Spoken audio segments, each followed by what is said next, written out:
Welcome back to Red Lodge. We move from the air-cooled mini-motos to the liquid-cooled mini-motos. The junior production LC40 class now, with Josh Watley and Louis Rendell on the front row from Hitchcock and Jones, O'Gorman, Mellor, Bannister, Stuart Campbell, Belford and Walker rounding out the top 10. A very interesting grid this. A lot of the riders we've already seen in the earlier races of the day, but this is the big one for a lot of the riders out there, and Josh Watley has already bit the bullet early and taken a very strong lead into the first turn, and he's already trying to pull daylight between himself and the rest of the field, but it's going to be very tricky for Josh Watley to pull away with a field this hungry.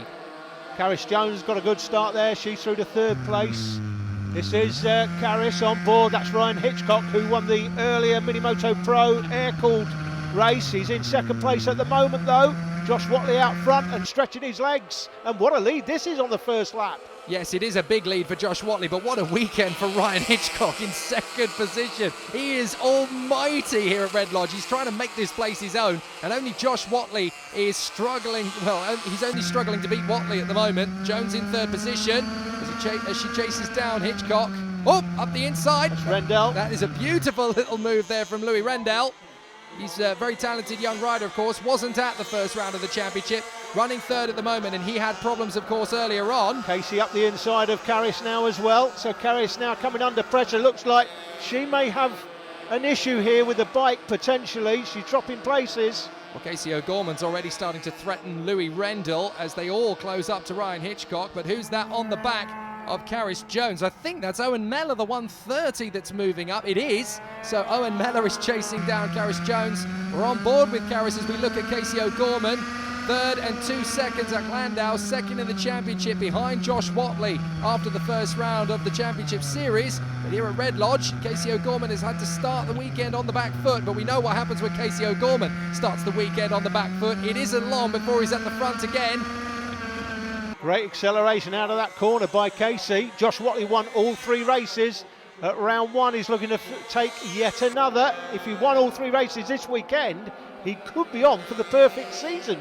Certainly could be. Josh Watley's just disappearing off into the distance though as Ryan Hitchcock is slowly falling away. And up the inside, Louis Rendell tries to go round the outside. Nice. A sweeping overtake into second position. Again, utilising the back marker to perfection there. Louis Rendell getting over his woes from earlier on. Completely not his own making either. But now he's up into P2, and Casey O'Gorman has decided to take that as an invitation to have a go at Ryan Hitchcock round that long sweeping left-hander which tightens on the exit. Is he going to have a stab into the right flick after it? Well, he's already got Ryan Hitchcock on the ropes, hasn't he? Casey O'Gorman's really strong round the outside, up on acceleration. This boy knows no fear. He's going to stick it to the outside, then tuck back in neatly for the left flick of the final turn down the straight. Watch him into turn 1. Surely he's going to get this move on the inside line. Take that. Beautiful overtake from Casey O'Gorman. That boy is zooming. Yeah, that is the best of Casey O'Gorman right there. That's what he's capable of. We know he's an ultra-talented rider.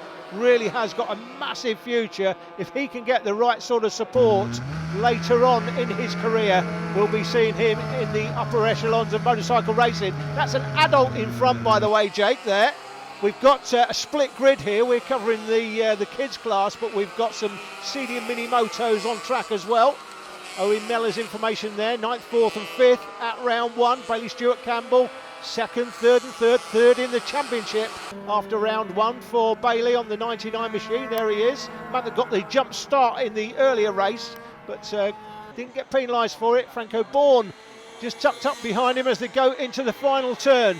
Yeah, really interesting battle this, all the way from Hitchcock to Mellor to the 99 is Stuart Campbell and Franco Bourne. A nice Stacey battle, and Bourne up the inside there into turn 2. Very nicely done in a very difficult moment to pick as we're into the last lap, but it's been all about one man, Josh Watley, storming his way through the field. He won every race at the opening round of the championship in this class. He's looking to make it a Marc Marquez style clean sweep in the early part of the season, isn't he? 52.5 for the fastest lap of the race. Nobody's going to be able to take it to Josh Watley with this kind of pace. Even Casey O'Gorman struggled to keep up with him today. But Josh Watley comes through, the checkered flag flies. Brilliant ride from Watley. It's going to be Louis Rendell who fights his way to second position, and a great ride from him too. 6 seconds adrift of Josh Watley. Casey O'Gorman will be the man who rides home in third, and again, you run out of superlatives for that number 7. Bourne is the one who eventually comes home in 4th position, fighting his way through on the final lap past Hitchcock, Owen Mellor and Bailey Stewart Campbell, with Carris Jones in 8th in front of Bannister and Walker.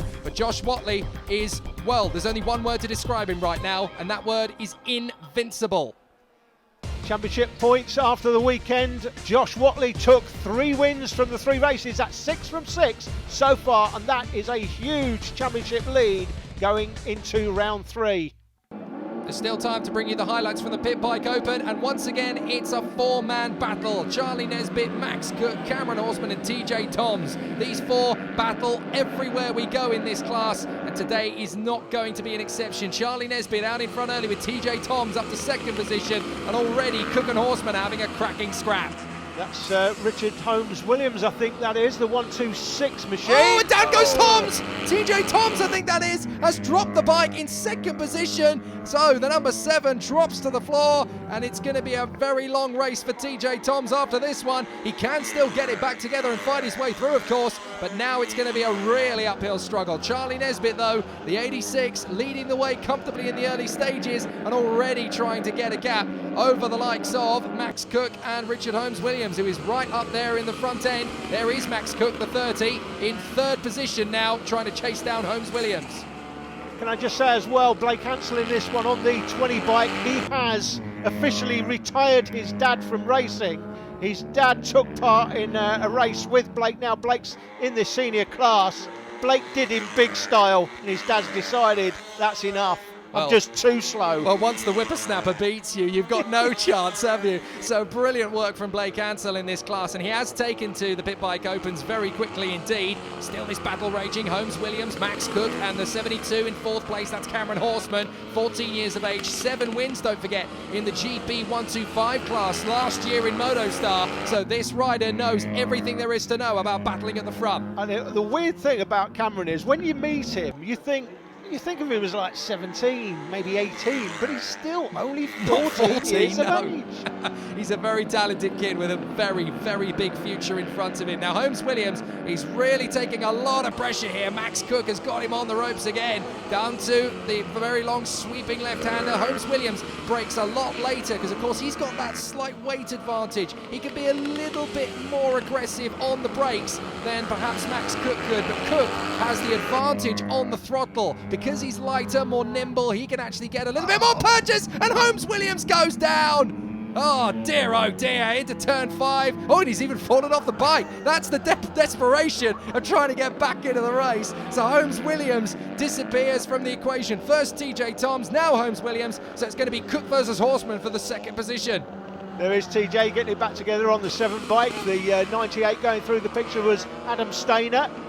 This battle really starting to heat up now. They've got rid of Holmes Williams. He is going to try and work his way back through. But these two, Cook and Horseman, the 30 and 72, still scrapping away. But TJ Toms, the other man in this equation, is a long way back, but he is charging past very quickly. Nesbitt has already managed to deal with Ian Denny and put a lap on him, and the other two fly past as well, Cook and Horseman. Who is that in 4th position? It's a bit of a battle, that's what it is. It's Dan Lee and Paul Qualters, with the likes of Howarth, Ansell, and I think... Oh, 24's down, Jake. Yeah, that is Paul Qualters Jr. We just saw him battling there with Dan Lee. So that was the man who was in 4th position. So with the dropping like flies here at Red Lodge. So the battle is going to swing to... Well, that's going to put Dan Lee now into 4th position. But he's got Will Howarth, Blake Ansell, and I think TJ Toms, that is, storming through the field, charging hard. As down the inside of Jack Walters goes your man in 2nd position, Max Cook. Cameron Horseman got a little bit held up there, but they both managed to get through A-OK.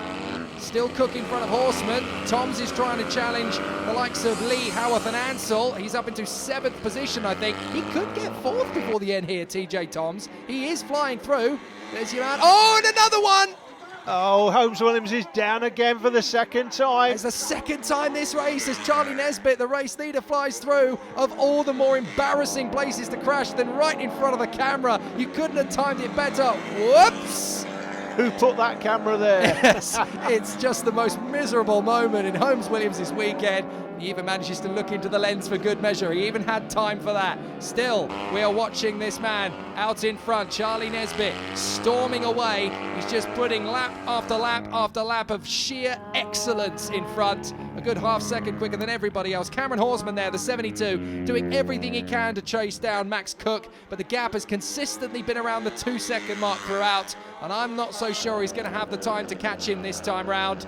He's done everything he can, but Charlie Nesbitt out in front is going to be a race winner. Cook in second, Horsman third. TJ Toms, by the way, look, he's moved up.